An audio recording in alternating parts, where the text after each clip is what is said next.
여러분 안녕하세요. 4월 30일 금요일 아침입니다. 4월의 마지막 날이 벌써 되었습니다. 오늘도 하나님께서 참 좋은 날 주셨는데 말씀 보면서 하루 시작하도록 하겠습니다. 오늘 함께 볼 말씀은 출애굽기 21장 1절에서 11절까지 말씀입니다. 내가 백성 앞에 세울 법규는 이러하니라.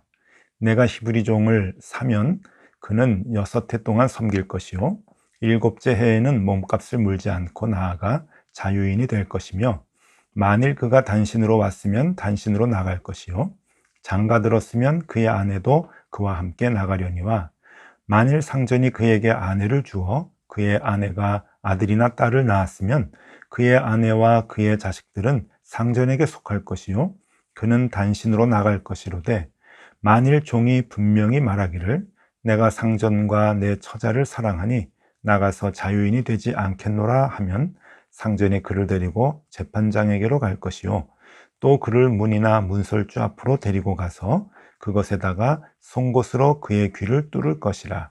그는 종일토록 그 상전을 섬기리라. 사람이 자기 딸을 여종으로 팔았으면 그는 남종같이 나오지 못할지며, 만일 상전이 그를 기뻐하지 아니하여 상관하지 아니하면 그를 속량하게 할 것이나, 상전이 그 여자를 속인 것이 되었으니 외국인에게는 팔지 못할 것이요 만일 그를 자기 아들에게로 주기로 하였으면 그를 딸같이 대우할 것이요 만일 상전이 다른 여자에게 장가들지라도 그 여자의 음식과 의복과 동침하는 것은 끊지 말 것이요 그가 이 3가지를 시행하지 아니하면 여자는 속전을 내지 않고 거저 나가게 할 것이니라. 아멘.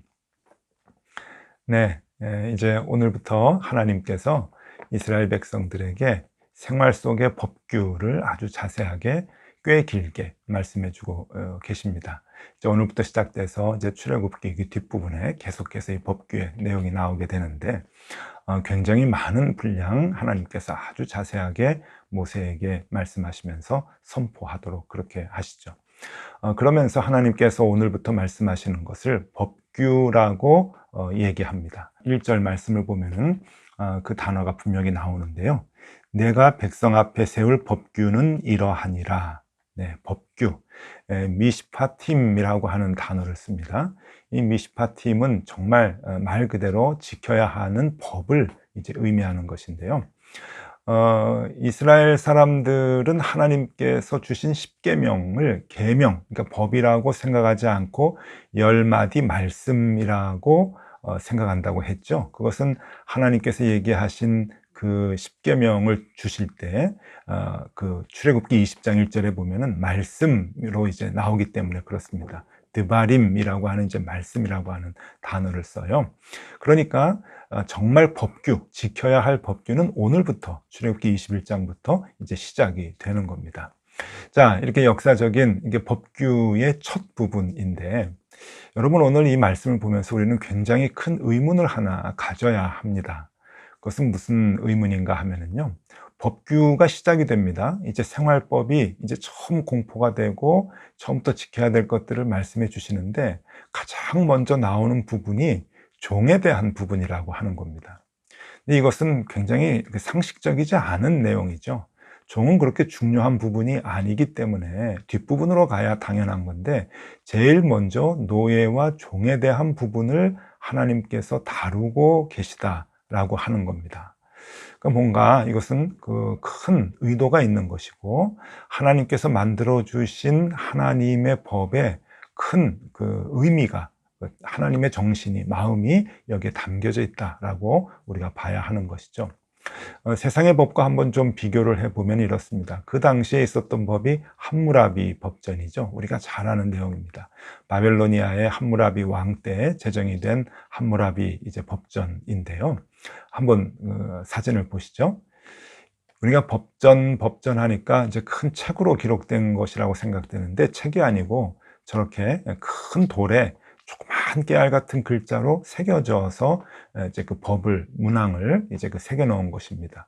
저 높이가 225cm, 2m 25cm이니까요. 굉장히 큰 돌인데, 그럼에도 불구하고 이 면적이 한정적이기 때문에 문항이 그렇게 많이 들어가 있지 않습니다. 그 문항을 보면은 내용이 1항에서부터 282항까지 있게 되는데, 여러분, 282항의 생활 속에 여러 가지 내용들이 이제 다 나오게 되고, 오늘날 그 이제 문자가 다 해석이 돼서 내용이 무엇인지 사람들이 다 알고 있거든요. 근데 보면은요, 여기에 맨 마지막 278항에서 282항 끝까지 5개 조항만이 노예에 관한 법률을 써주고 있습니다. 그러니까 이게 무슨 말인가 하면은 이게 상식이라고 하는 거죠. 노예라고 하는 것은 그렇게 중요하지 않기 때문에 우리가 지켜야 할 법에 있어서 제일 끝부분에 다루고 있다고 하는 겁니다. 여러분, 이 함무라비 법전이 주전 1775년경에 제정이 되었다라고 이렇게 알려져 있는데, 이 시점으로 보면은 지금 모세에 의해서 하나님의 법이 선포되는 그 시점하고 봤을 때 함무라비 법전이 300년 이전에 먼저 나온 겁니다. 그러니까 지금으로 보면은 너무 오래전 얘기들이기 때문에 거진 동시대라고 볼 수가 있는데, 동시대라고 본다면은 동시대 사람들의 생각과 문화가 어쨌는지 우리가 이제 알 수 있게 되는 것이죠. 그러니까 노예와 종들에 대해서는 그렇게 중요한 부분이 아니기 때문에 맨 뒷부분에 나와야 그것이 상식이고 정상인데, 여러분, 하나님의 법은 다르다고 하는 겁니다. 하나님의 법은 그 많은 분량을 얘기해 주실 때 종에 대한 부분, 노예에 대한 부분이 맨 앞부분에 다루어지고 있다고 하는 것이죠. 그것은 그만큼 종과 노예에 대한 관심이 하나님께는 지극히 많다고 하는 그러한 그 의미입니다. 이렇게 노예와 종에 대한 부분이 제일 먼저 나오게 되는데, 왜 그렇게 되는 것일까? 여기에 대해서 성서학자들이 이제 두 가지 해석을 합니다. 여러분 한번 들어보시면은 많은 생각을 하게 되실 텐데요. 첫 번째는 이스라엘 백성이 불과 몇 달 전에 종의 신분으로 있었기 때문에 그렇다 하는 것이죠. 이제 종이 되었다가 이제 막 자유인이 되었습니다. 그러니까 모든 이스라엘 사람들이 노예의 신분으로 있다가 이제 해방이 되었기 때문에 이 노예의 신분이 얼마나 힘들고 어려운지, 그리고 자유인이 된다고 하는 것이 얼마나 소중한 것인가 라고 하는 것을 그들은 뼈저리게 생활 속에서 가장 중요하게 생각하고 있었기 때문에 하나님께서 법을 제정하실 때 제일 먼저 이 종과 노예에 관한 법률이 앞에 이제 나오는 것이다 라고 이제 보는 것이죠. 그도 그럴 것이, 여러분, 이스라엘 사람들은 그 노예 계급에 이제 있었던 사람들 아니겠습니까? 오늘 2절에도 이제 그 말씀이 나오는데, 2절 말씀을 보면은 내가 히브리 종을 사면 그는 6해 동안 섬길 것이요 7째 해에는 몸값을 물지 않고 나아가 자유인이 될 것이며, 여기서 히브리종이라고 하는 말이 나옵니다. 히브리종이라고 하는 말을 우리가 좀 관심 있게 봐야 할 텐데, 이것은 이스라엘 사람의 종을 의미하는 것이 아니라 히브리 사람이라고 하는 것이 이렇게 그 천한 사람, 그 노예 계급에 있는 사람을 그 당시에 의미했던 이제 말입니다. 여러분, 오늘날 이스라엘 사람들을 나타내는 많은 그 표현들이 있는데요. 한번 좀 정리를 좀 해드릴게요. 이스라엘 사람들을 나타내는 말이 세 가지가 있는데, 하나는 이스라엘 사람이라고 하는 것이죠. 이스라엘 사람이라고 하는 말. 우리가 뭐 보편적으로 오늘날도 이스라엘 사람 그렇게 얘기를 하는데, 또 하나는 유대인이라고 하는 표현을 많이 합니다. 유대인. 그러니까 이스라엘 사람들의 12지파 중에서 유다 지파가 남쪽, 북쪽 왕국이 이제 갈라지게 될 때 남쪽 왕국을 세우고 이름을 유다 왕국이라고 이제 이름을 붙였는데, 이제 그때부터 이제 유다의 그 족속이 이스라엘 족속을 대표하는 그러한 그 이름이 되게 되었죠. 그래서 지금도 유대인 이제 그렇게 얘기하는 것은 그 유다 지파를 지칭하는 것이지만, 넓은 의미로는 이스라엘 사람들을 다 유대인이라고 그렇게 이제 얘기를 하는 것이죠. 마지막 세 번째로는 히브리인이라고 하는 표현을 합니다. 많이 들으셨죠? 예루살렘에 히브리 대학도 있고, 히브리를 이스라엘로 그렇게 이제 많이 부르는데, 사실 이것은 그렇게 처음부터 이스라엘 사람을 대표하는 언어가 된 것은 아닙니다. 원래 그 히브리라고 하는 이 말은 그 하비루라고 하는 그 말에서 이제 온 것인데요. 이것은 건너온 자들, 넘어온 자들이라고 하는 그러한 의미입니다. 그러니까 가나안 땅에서 애굽으로 건너온 자들, 넘어온 자들. 그래서 애굽 땅에서 이 하비루, 히브리인이라고 하는 것은 종의 이제 모습을, 종의 그 위치를 보여주는 그 사람들이죠. 그러니까 이스라엘 사람들이 처음에 요셉을 알고 있었던 바로 때는 조금 대우를 받았지만, 요셉을 모르는 이제 왕이 즉위를 하고 난 뒤에는 이스라엘 사람들이 오랜 시간 동안 이 애굽에서 이제 노예 활동을 하게 됐지 않았습니까?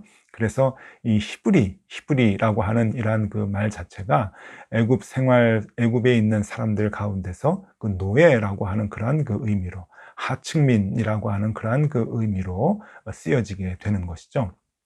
여러분, 옛날에 애굽의 그 신분 제도를 한번 좀 이렇게 보면은요, 피라미드형으로 지금 이제 그림이 그려져 있는데, 맨 위에 파라오 왕이 있고, 그리고 밑으로 6개, 5개 단계로 이렇게 이제 나뉘었습니다. 그 왕과 함께 6개 단계가 있는데, 여러분 이 맨 밑에 노동을 하는 그러한 그 계층, 그리고 그 위에 농사를 짓는 계층, 이 두 맨 밑바닥에 있는 이 계층의 사람들, 이 일에 종사하던 사람들이 히브리 사람들이라고 하는 것이죠.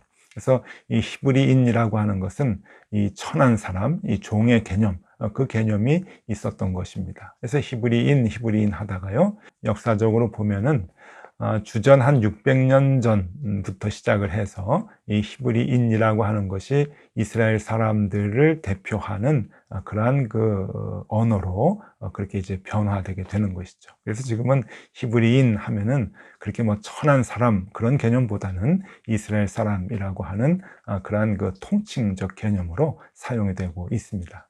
어쨌든 그 당시에 애굽에서 히브리인들은 노예 활동을 이제 했었죠. 그 당시에 벽화에서 나타나는 그런 그 모습을 보면은 얼마나 많은 그 노동을 하고 힘들어 했는지 하는 것을 볼 수가 있는데요. 성경에도 그 모습이 나오죠. 출애굽기 1장 13절, 14절 말씀입니다. 이스라엘 자손에게 일을 엄하게 시켜 어려운 노동으로 그들의 생활을 괴롭게 하니 곧 흙 이기기와 벽돌 굽기와 농사의 여러 가지 일이라. 그 시키는 일이 모두 엄하였더라. 네, 이러한 그 고역 속에서 이스라엘 백성들이 살다가 이제 해방을 얻어서 출애굽을 하게 된 것이지요. 그러니 이 자유라고 하는 게 얼마나 소중한지 그들은 누구보다도 알았을 것이고, 인간은 자유해야 된다라고 하는 것을 그들은 아주 그 마음속 깊이 깨닫게 되었을 것입니다. 그래서 오늘 이 말씀을 보면은요, 2절에서 6절까지는 남종에 관한 말씀이고, 7절에서부터 11절까지 보면은 여종에 관한 이야기가 나오게 되는데, 뭐 하나하나 우리가 다 해석할 필요는 없습니다. 그 당시 문화 속에서 이해를 해야 되는데, 중요한 것은 두 가지입니다. 무엇이 중요한가 하면은 모든 사람은 다 존귀하니까 자유하게 하라 라고 하는 것이 이제 첫 번째고요. 또 하나는 생존할 수 있도록 도우라 라고 하는 겁니다. 이 두 가지를 노예들에게, 종들에게 갖고 있어야 된다고 하는 것이죠. 자유케 해라, 그들이 자유인으로서 살 수 있도록 하라, 그리고 그들이 먹고 살 수 있도록 도우라 라고 하는 그러한 마음, 아주 중요합니다. 하나님께서 이스라엘 사람들에게 그렇게 명령하고 계시는 거죠. 지켜야 하는 법이다 라고 하는 겁니다. 경제적으로 어려워서 노예가 될 수가 있습니다. 또 여러 가지 이유로 인해서 남의 종살이를 할 수가 있는데, 일정한 시간이 지나면은 7년째는 자유인이 되게 하고, 또 먹고 살 수 있도록 너희들이 도와야 된다라고 하는 하나님의 그 큰 사랑과 그 섬세한 배려. 여러분, 오늘 우리가 이걸 품고 그리스도인들이 살아가야 할 그러한 그 법이 아닌가 생각을 합니다. 그리고 왜 이 노예와 종에 대한 법이 법률에서 제일 먼저 나왔는가? 또 하나의 해석입니다. 왜 그런가 하면은 이것이 앞으로 우리를 구원시켜 주실 구원의 원리를 알려주시기 위함이다 라고 하는 겁니다. 구원의 원리가 뭡니까? 예수 그리스도께서 값없이 우리의 죄를 사해 주셔서 우리가 죄의 종에서 참된 자유인이 되었다라고 하는 것을 말씀해 주고자 하는 건데, 이게 하나님께서 우리에게 주시고자 하는 최고의 선물 아닙니까? 그 선물을 우리에게 알려주시기 위해서 이 법을 제정할 때 제일 먼저 그 원리를 우리에게 말씀해 주셨다라고 하는 겁니다. 하나님은 우리를 자유케 하십니다. 우리를 살려주셨고 구원해 주셨고, 그리고 우리에게 생명을 주시게 되셨죠. 우리가 죄의 종로로 타고 있을 때, 그리고 죽음으로 치닫을 때 하나님께서는 우리를 붙들어 주셔서 참된 생명을 얻고 자유한 삶을 살 수 있도록 구원을 주셨습니다. 여러분, 안식일이라고 하는 개념이 바로 우리가 구원을 얻고 참된 자유를 누리도록 하는 개념이고, 안식년에 모두가 풀려나고 희년에 모두가 풀려나게 되는 것은 참 자유가 무엇인가, 구원을 얻어서 자유인이 되는 그 기쁨을 맛보라고 우리에게 허락해 주신 하나님의 법이 되겠죠. 하나님께서는 우리를 죄의 종로로 타고 있었던 우리를 그냥 놔두지 아니하시고 구원해 주셔서 우리를 자유케 해 주셨습니다. 로마서 6장 6절 말씀입니다. 우리가 알거니와 우리의 옛사람이 예수와 함께 십자가에 못 박힌 것은 죄의 몸이 죽어 다시는 우리가 죄에게 종노릇하지 아니하려 함이니. 네, 우리가 죄의 종노릇하고 있을 때 예수님께서 그 값을 치러 주셔서 우리를 자유케 해 주셨다라고 하는 겁니다. 그래서 성경에 보면은 오늘 몸값을 치르지 않는다, 그리고 자유롭게 놔준다라고 하는 표현을 하고 있지 않습니까? 2절 말씀입니다. 내가 히브리 종을 사면 그는 6해 동안 섬길 것이요 7째 해에는 몸값을 물지 않고 나아가 자유인이 될 것이며. 네, 하나님께서 우리에게 이미 예수 그리스도로 인한 그 구원의 의미를 말씀해 주고 계시는 거죠.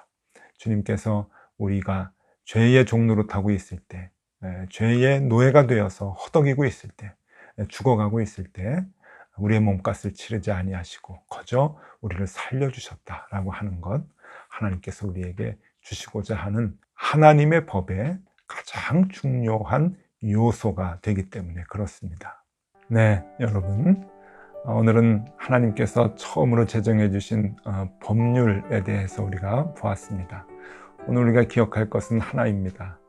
하나님이 왜 그렇게 종과 노예에 대해서 중요하게 생각해서 법률의 첫 번째 이것을 기록하고 계실까? 예, 여러분, 우리가 하나님의 은혜를 받은 자들입니다. 우리조차도 죄의 종로로 타고 있다가 하나님께서 하나님의 자녀로 우리를 건져주셨습니다. 그 은혜를 받은 우리들은 우리 주변에 있는 사람들을 사랑해야 합니다. 저들을 존귀하게 여기고 저들을 자유케 하고, 그리고 저들의 생존을 위해서 도움을 주는 그러한 그리스도의 제자들이 되어야 하는 것이죠. 왜냐하면 우리가 먼저 하나님께로부터 그 사랑을 받았기 때문입니다. 오늘 여러분 많은 사람을 만날 것입니다. 그리고 많은 일을 할 텐데 이것 기억하고 생활하면 좋을 것 같습니다. 여러분, 주변에 있는 많은 사람들, 가족에게까지도 자유를 선포하고 자유를 주기 위해서 애쓰십시오. 그리고 존귀한 그들이 생존할 수 있도록 여러분 최선을 다해서 도와주십시오. 그것이 하나님의 자녀들이 이 땅을 살아가면서 해야 할 의무인 것입니다. 이것은 하나님의 법입니다. 그 법을 잘 지켜가면서 살아가는 오늘 하루가 되기를 소망합니다. 기도하겠습니다. 하나님, 죄의 종로로 타고 있었던 우리, 죽을 수밖에 없는 우리를 살려주시고 자유케 해주셨습니다. 이제 그 은혜에 보답하며 우리가 살겠습니다. 내 주변에 있는 사람들에게 자유를 선포하며 그들의 생명을 살리는, 존귀히 여기는, 생존을 위해서 도움을 주는 그러한 삶을 살게 하여 주옵소서. 그리고 이 마음을 이 땅을 살아가는 날 동안 끝까지 놓치지 않고 살게 하여 주옵소서. 예수 그리스도 이름으로 기도드리옵나이다. 아멘. 네, 함께 기도하시겠습니다.